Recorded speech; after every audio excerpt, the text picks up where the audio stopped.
Tenemos el enorme gusto de volver a recibir esta semana a Alberto Curiel y esta historia de vida que nos está regalando Alberto. ¿Qué nos preparaste para esta semana, Alberto? Entramos en la etapa de propuestas para saber el estilo de mi pensamiento, qué siento, qué pienso, cuáles creo yo que tienen que ser las salidas económicas para un país de la característica del Uruguay, con un mercado interno muy pequeño, con una baja nivel de población. Entonces, desde ese punto de vista, tengo que mirar la realidad. Y esta realidad mundial, con procesos de globalización, con extraordinarios avances tecnológicos que empiezan sobre todo en el mundo desarrollado, me llevan necesariamente a ver cómo son las relaciones de poder en el mundo internacional y cómo repercuten en América Latina y cómo pueden repercutir en un país como Uruguay. Entonces, desde el punto de vista de esas relaciones de poder, tenemos una potencia mundial que se llama Estados Unidos, que tiene hegemonía militar, su gasto militar es muy alto, mucho más alto que el resto de los países. El segundo país de gasto militar es China, pero está lejos del nivel de gasto militar de Estados Unidos. Entonces hay una hegemonía militar y hay una hegemonía comunicacional también por parte de Estados Unidos. Y hegemonía militar y hegemonía comunicacional le dan poder. Hay también predominio financiero, porque la moneda con la cual se intercambian bienes y servicios, la moneda de reserva, sigue siendo el dólar, es discutido, pero sigue siendo el dólar, y esto también le da poder a Estados Unidos. El nivel tecnológico predomina también en Estados Unidos. China está haciendo un gran esfuerzo en este momento, pero sigue siendo predominante los avances tecnológicos, los avances de conocimiento y las innovaciones en nuevos bienes, en nuevos insumos, en nuevas tecnologías, en nuevas innovaciones por parte de Estados Unidos. Por el otro lado, a nivel comercial, el predominio lo tiene China. China es el primer país exportador de bienes y de bienes industriales. China no es el caso de la Unión Soviética, no quiere exportar su modelo, ni mucho menos, y desde este punto de vista juega un papel también muy importante en estas relaciones de poder que ya vamos a avanzar inmediatamente. El tercer elemento tiene que ver con el capitalismo financiero. En realidad, los avances tecnológicos hacen que yo pueda hacer un depósito hoy de mañana en Europa, esta tarde en Uruguay y esta noche en Asia. Y es el mismo depósito que lo estoy buscando tratando de tener más ganancias. Para que se tenga una idea, hace 40 años los activos financieros en el mundo eran menos del 30% del Producto Bruto Interno Mundial. Hoy seguramente son más de 13, porque hace unos 8 o 10 años eran 13 veces el Producto Bruto Interno. De manera que desde ese punto de vista, el avance y el predominio de lo financiero sobre lo productivo y sobre lo social, el avance que sin ninguna duda tiene para las empresas transnacionales, donde muchas veces ganan más a través de la especulación financiera y de los intercambios financieros que los propios productos o servicios que venden. Desde este punto de vista también es importante señalar es importante señalar la influencia negativa de los capitales financieros y de los grandes bancos financieros en la crisis del 2007-2008, que empezó como crisis financiera en Estados Unidos y después fue crisis económica y social, abarcó a Europa también. También en las relaciones de poder aparecen las empresas transnacionales, que son un porcentaje muy alto del intercambio comercial de exportaciones e importaciones. Seguramente 3/4 partes de las exportaciones mundiales son o como exportador o como importador. Son estas grandes empresas transnacionales que están jugando un papel muy importante. a punto tal que cuando los gobiernos hacen un acuerdo comercial, al cual hemos hablado en otras entrevistas, los únicos que tienen acceso cuando se está discutiendo el acuerdo comercial son fundamentalmente las grandes empresas transnacionales que buscan que le rebajen aranceles, que buscan más poder intelectual, que buscan más compras gubernamentales, que buscan mantener ciertas protecciones arancelarias y pararancelarias.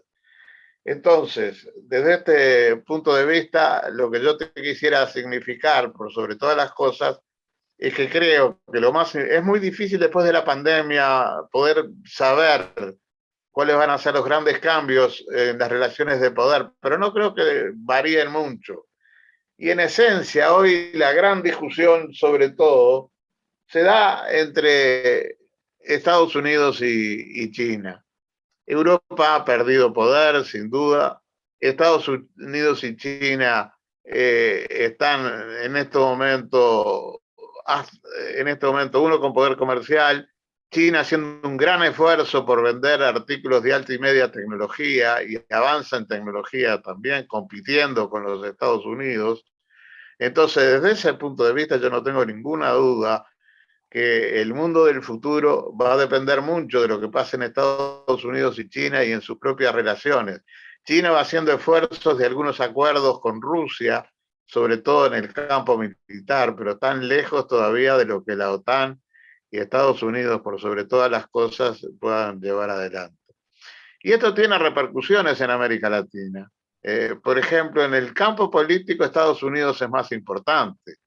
En el campo económico, México y Centroamérica tienen una relación muy directa con Estados Unidos, pero América del Sur tiene una relación directa, absolutamente directa con China. China es el primer comprador de Perú, de Chile, de Paraguay, de Bolivia, de Brasil, de Uruguay. Es el segundo gran comprador de Argentina, porque el primero es Brasil. Entonces, desde este punto de vista, China está armando bancos para competir con el Banco Mundial, donde predomina Estados Unidos y Europa.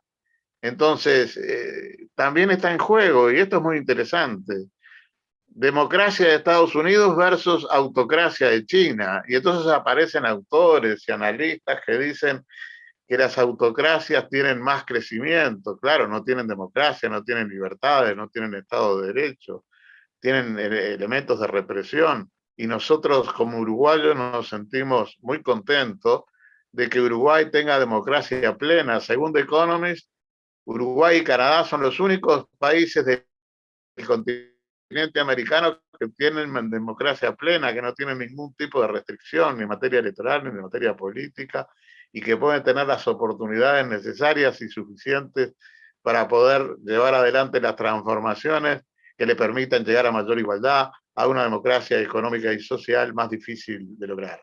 Entonces, tiene que ver con la demanda, tiene que ver con el tipo de productos que necesita China y necesita Estados Unidos, tiene que ver con los acuerdos comerciales, tiene que ver con los precios internacionales, tiene que ver con la inversión extranjera directa que haga China o que haga Estados Unidos u otros países, me están influyendo sobre la economía local, sobre la economía nacional.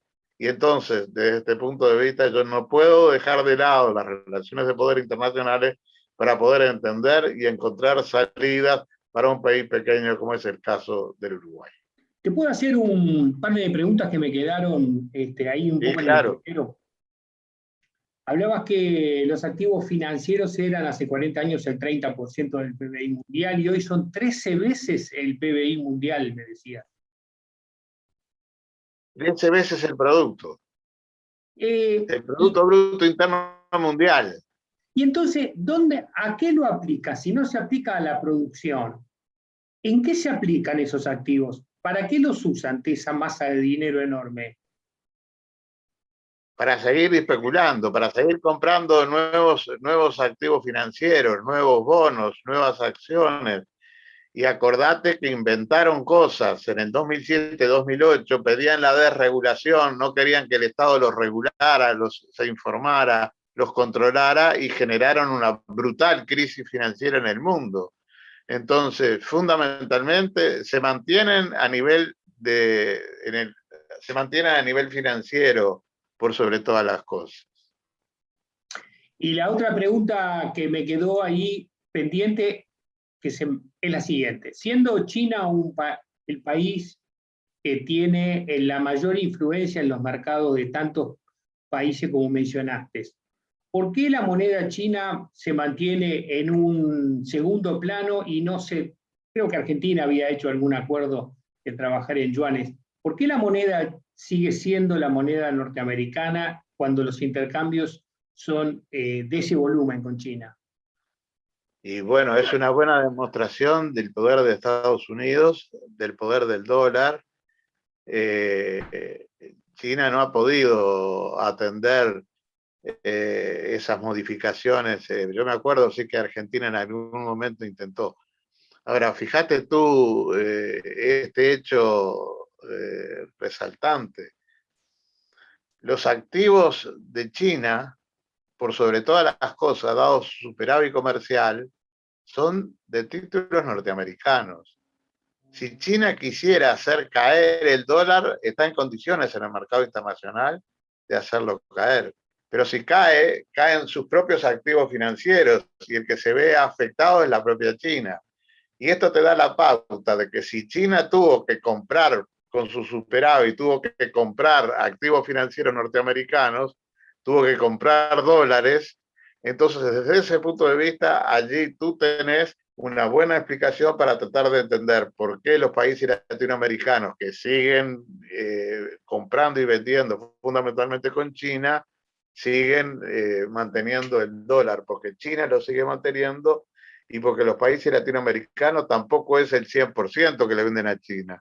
En este momento, Uruguay, por ejemplo, le debe vender, no sé, un 25% de sus exportaciones a China y un 75% fuera de China, que normalmente se hace en dólares. De manera que desde ese punto de vista todavía estamos muy lejos de una modificación de moneda y América Latina no tiene la fuerza suficiente para tener una relación con China distinta a la que China tiene con Europa y con Estados Unidos. Alberto, te agradecemos muchísimo este rato con estas explicaciones. Nos vemos en la próxima. Muchas gracias, Roberto.